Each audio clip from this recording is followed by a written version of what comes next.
9:14 now. It is the segment that is 10% luck, 20% skill, 15% concentrated power of will, 5% pleasure, 50% pain, and 100% reason to remember the name.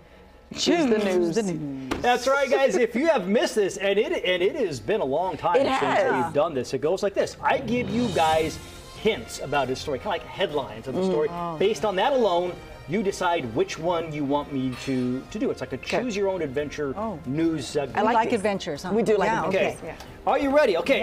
First round, your choices are oops, my bad, or pot, kettle, kettle, pot. Oops, my bad. Yeah, you like that. Okay, we're going to go with oops, my bad. The head of a tech company is apologizing for problems with software that it sold to the British Postal Service. Now, back in the 90s, Fujitsu won a contract to provide accounting software for more than 19,000 post offices in the UK.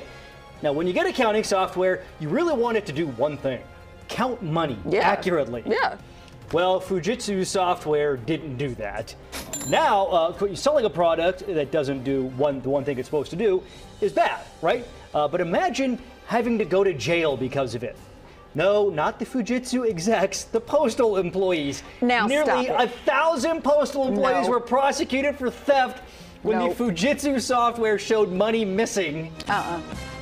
No. Some served jail time and had to pay back the money that was missing. No.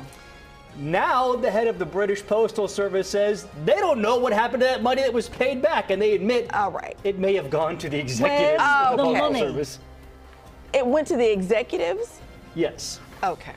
It may have, they said. It all came out during a Parliament hearing on how to compensate the people who were wrongly convicted. I don't know, maybe pay them lots of money? But seriously, they did jail time? Like they were away from their families? That is awful. More than 900 people were prosecuted. 93 have had their convictions overturned, but some have died. Oh, no. Oh, pay them back. That's insane. That's insane. So it's like, I mean, they make this software, apparently don't know if it works. Sure. Sell it for millions of dollars. And then some poor, random, unsuspecting person. Yeah. Oh, gosh. Isn't that nice? Yeah. Okay, let's go on. Way to start. Rip roaring start here. Round two, your choices are, but the reviews are great, or you lying dog. Okay, gotta go. You lying dog. Okay, we're gonna go with you lying dog. All right, remember the story about the dog in Portugal that set a Guinness record for the oldest living dog? Oh, yeah. Remember that? Just recently had that? Well, we have controversy now, guys. The folks at Guinness have suspended Bobby the dog's record while they claim that Bobby isn't who his owners claimed he was, or at least some people claim that. The story the world heard was that Bobby lived in a rural village in Portugal until he passed away last year at the age of 31. Yeah. According to Euronews, which I read every day, some vets reached out to Guinness and said, you know, that breed of dog typically lives 12 to 14 years, and Bobby appeared to be overweight, which means he'd likely have a shorter lifespan, not more than twice as long as the typical. Online sleuths also said purported pictures of Bobby taken in 1999 show a dog with different color paws. Do dogs' paws change Now, color?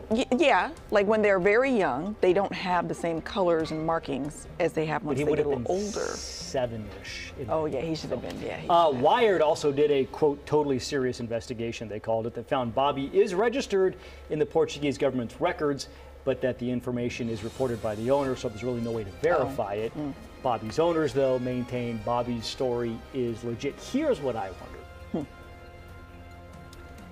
Did they just not want to pay more registration fees? So they just said, yeah, this is Bobby. Same dog that was born 31 years ago. I'm not accusing anybody. Sure. And then it just kind of got out of hand. Interesting. Whatever. Well, what did they have to gain, though? Like, because just there's want no their name in the prize I think money they just or- initially started like, well, I'm not going to pay that fee again. It's the same dog. What do you care? Interesting. But did it get out of hand? That's I guess. there's A no hypothesis. evidence to suggest that. I'm just wondering. Yeah. And then all of a sudden, Guinness Book of World Records is calling, and now you're in too deep. Okay, final round. Here we go. Your choices are "She's So Hot" or John Goodman. She's so hot. Yeah. Okay, well, I guess that was. By the way, can we turn down his mic or something? It's so loud. All right. Guys, Instagram's hottest new model is quickly developing a huge following. This we're about to show you is Emily Pellegrini. She's been dubbed the world's hottest model. She's gorgeous. According to her bio, she's 23 years old, lives in LA, although apparently travels to Paris. She has 270,000 followers on Instagram, and as you might imagine, she's especially popular among men. Here's the thing though, she's not real. I mean, She's What? created by artificial intelligence. That's not a real person. What? could have told you that. Really? Yeah. I'm following now. You knew that? I mean, that picture in particular. That one, which I did. I mean, I know. I mean, obviously she doesn't look real in the Yeah. flesh and blood Yeah. sense. The Daily Mail says that they talked to her creator, who wants to remain anonymous, and said they just went in ChatGPT and asked what the average man's dream girl is, and it said long brown hair, long legs, and they went to work using that. Interesting. They made Emily, and now Emily is working for them, purportedly making thousands of dollars on FanView, which is a competitor to OnlyFans. Oh, okay. They say Emily also gets athletes and other celebrities sliding into her DMs, not realizing that she's not Wow. real. By the way, Emily has been so successful that she now has a sister named Fiona, who has nearly 50,000 followers on Instagram. Now, I showed you her pictures yesterday. You did. And I was like, you think we can show this? Because a lot of them are. Yeah, I'd some say- of the pictures a and bit you- much. And you're like, oh, wow. Yeah. Did you know then that she wasn't real? Well, in that moment, I was. Also, I didn't have my glasses on. Okay. So in that moment, I was like, huh. Parts of her definitely not real, but Well, yes. just looking at the one picture, I think the one in the white jacket in front of the Eiffel Tower looked superimposed.